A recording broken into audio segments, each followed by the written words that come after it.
Vamos a escuchar ahora al maestro Darío Ramírez Salazar. Él es maestro en Derecho Público Internacional por la Universidad de Ámsterdam y licenciado en Relaciones Internacionales por la Universidad Iberoamericana, y actualmente es director ejecutivo de Artículo 19 para México y Centroamérica. Es profesor de las materias de Periodismo Internacional y Análisis de la Información Internacional en la Universidad Iberoamericana y conductor del programa Sigma Periodista en Radio Ibero, columnista invitado del Universal y el Excelsior y corresponsal de la publicación inglesa Index en México. Muchas gracias. Darío, te doy la palabra. Muchas gracias. Primero, agradecer por la atenta invitación a todas las organizaciones convocantes. Como tengo poco tiempo, ya saben quién son y siéntanse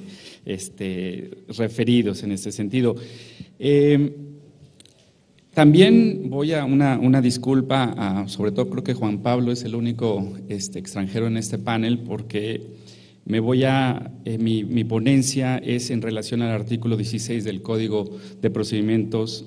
Penales Federal como un obstáculo para la procuración de justicia en nuestro país. Entonces, si está muy clavado en la textura de este artículo, pues una disculpa, pero creo que vale la pena en un foro como este revisarlo a profundidad. No hay democracia sin justicia, no hay justicia sin transparencia, no hay democracia sin transparencia. Elementos fundamentales para un sistema político que busca igualdad y respeto a los derechos fundamentales. El tema de este quinto congreso del InfoDF y de otras instituciones creo que es un gran acierto. La presente ponencia parte de una hipótesis básica. El débil Estado de Derecho que padecemos se sostiene en una falta de transparencia y rendición de cuentas del Poder Judicial. Al igual que el otro poder, el legislativo, se han creado para su beneficio estados de excepción basados en la opacidad. Por ello, repito, el tema del Congreso no solo es oportuno, sino muy necesario. Artículo 19 ha insistido en que el artículo 16 del Código Federal de Procedimientos Penales marca un retroceso en el respeto y efectividad de los derechos humanos. Por un lado, establece una estricta reserva en todas sus indagatorias que se substancien en materia federal, y por el otro, reiteran las restricciones para la expedición de copias y acceso a las indagatorias para los sujetos que participan dentro de la averiguación previa, lo cual viola flagrantemente los derechos del inculpado, una defensa adecuada, y de las víctimas, derecho a recibir asesoría jurídica, coadyuvar en el procedimiento e impugnar las resoluciones de desistimiento y de no ejercicio de la acción penal. En esta ponencia me limitaré a la estricta reserva de las averiguaciones previas y las consecuencias de que los documentos relacionados con la procuración de justicia están, sin excepción, reservados hasta un plazo máximo de 12 años. En los próximos minutos discutiré los límites del acceso a la información en materia de averiguaciones previas y sus consecuencias para el derecho a saber de la sociedad, la adecuada rendición de cuentas de los órganos encargados en la procuración de justicia, es decir, el Ministerio Público, y en consecuencia los procesos judiciales en materia penal que permean y fortalecen la existencia de la impunidad. La averiguación previa consiste en un conjunto de diligencias legales que permiten al Ministerio Público determinar las existencias de elementos suficientes para ejercitar la acción penal. Por lo tanto, la publicidad y el acceso a versiones públicas de las averiguaciones previas concluidas son pieza clave para que los ciudadanos tengamos el poder de controlar y vigilar el buen, o en este caso en México, el mal desempeño del Ministerio Público como institución fundamental del Estado de Derecho de encargar de investigar y perseguir los delitos. En este orden de ideas, la ausencia de una investigación adecuada y de los medios para verificar dicha situación contradicen la idea de un Estado democrático de derecho, ya que, como lo señala la Corte Interamericana de Derechos Humanos, y cito, la obligación de investigar debe cumplirse con seriedad y no como una simple formalidad condenada de antemano a ser infructuosa, por lo que debe de tener un sentido y ser asumida por el mismo como un deber jurídico propio y no como una simple gestión de intereses particulares que dependan de la iniciativa procesal de la víctima o de sus familiares o de la aportación privada de elementos probatorios sin que la autoridad pública busque efectivamente la verdad. Cierro la cita. En otras palabras, hay efectos contra la rendición de cuentas en este ámbito. El primero El impacto es en relación con el escrutinio social en la procuración de justicia, la imposibilidad de acceder a los expedientes de averiguaciones previas por cualquier persona, incluyendo periodistas e investigadores, investigadoras, evita se realice un escrutinio o evaluación de la función investigadora y persecutora de los delitos, especialmente en aquellos casos en donde no se procedió penalmente, es decir, no se ejercitó la acción penal, ya que al no existir posibilidad de conocer las acciones realizadas y aquellas que no se pudieron realizar,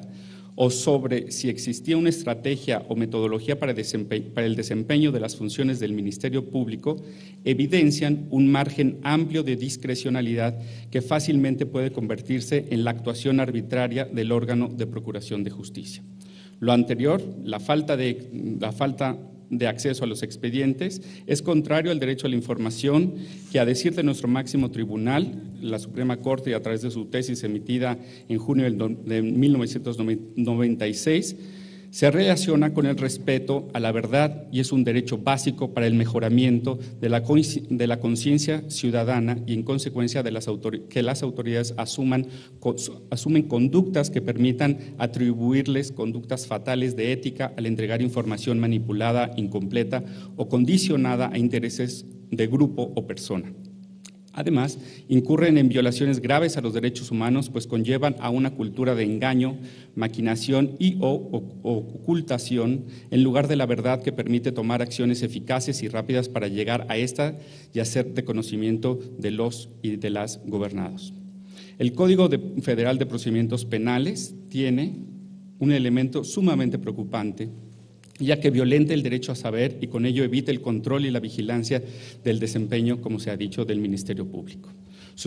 Y esto debido a que supone la estricta reserva de las averiguaciones, solo permite acceso a la información a versiones públicas de las resoluciones de no ejercicio de la acción penal, después de que hayan transcurrido en algunos casos hasta 12 años. En ningún caso se podrá hacer referencia a información confidencial relativa a los datos personales del inculpado, víctima u ofendido, así como testigos, servidores públicos o cualquier persona relacionada con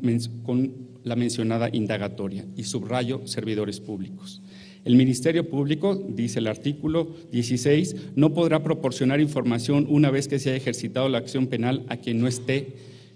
legitimado. Permite reservar por el tiempo máximo aquellas investigaciones relacionadas con datos imprescriptibles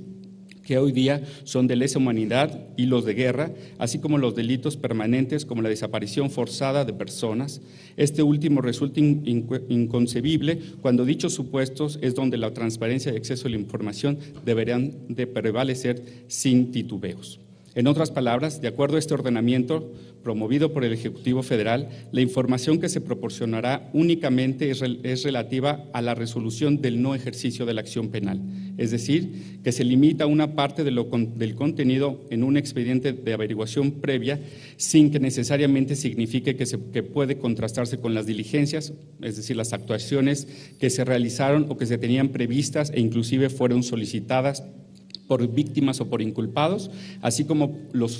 las y los funcionarios encargados de las mismas, el Ministerio Público, peritos, y en consecuencia contar con elementos para hacer un auténtico escrutinio de la eficacia y eficiencia de la Procuración de Justicia, sea por personas especializadas en el análisis del mismo, periodistas, investigadores o cualquier otra persona interesada. Pero